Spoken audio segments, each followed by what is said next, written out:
Hello, my name is Corey Damey, and welcome to my game, Seasons of Rice. It's a game for 2 players, takes about 10 to 15 minutes, and is made of 18 cards and a couple of these cubes to track points. What you see here is a game in progress, and during the game of Seasons of Rice, you are Cambodian rice farmers allocating resources, such as buffaloes, houses, and farmers, shoring up paddies, and being led by the blessings of your ancestors to have the most prosperous harvests.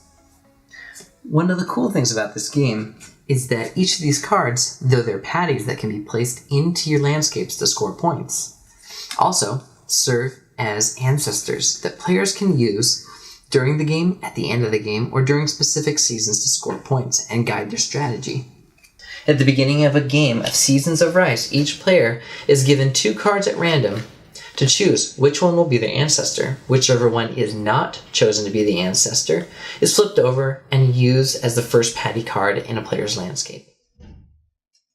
A game of Seasons of Rice is played over the course of 2 different draft phases, the wet season and the dry season.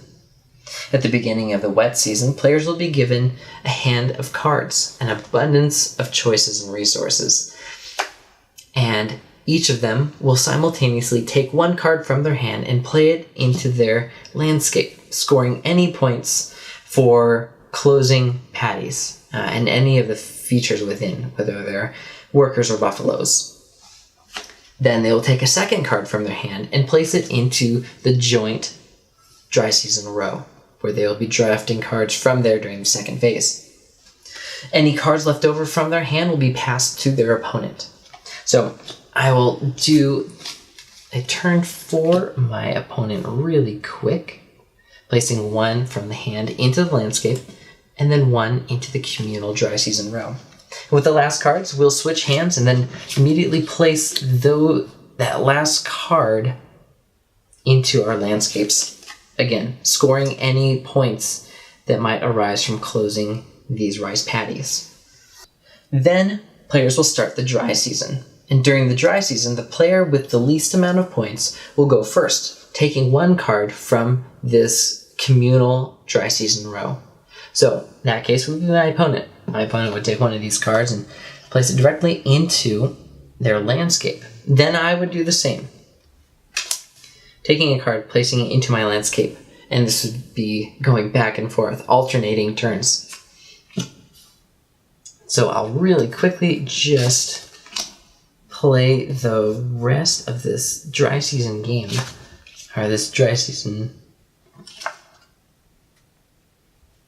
Ooh.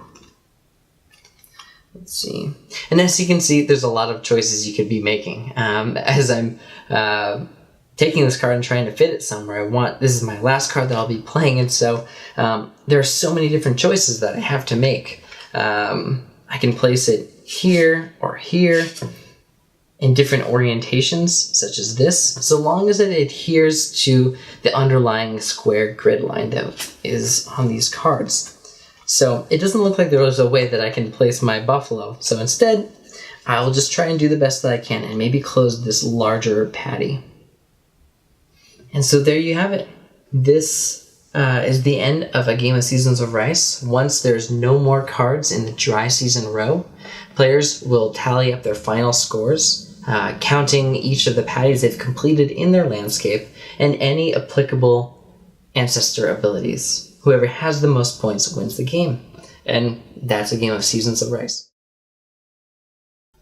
I want to take a moment to talk about why Seasons of Rice has significance to me. I'm half Khmer or half Cambodian, and growing up my mother would tell us about helping her grandparents on their rice paddy farm.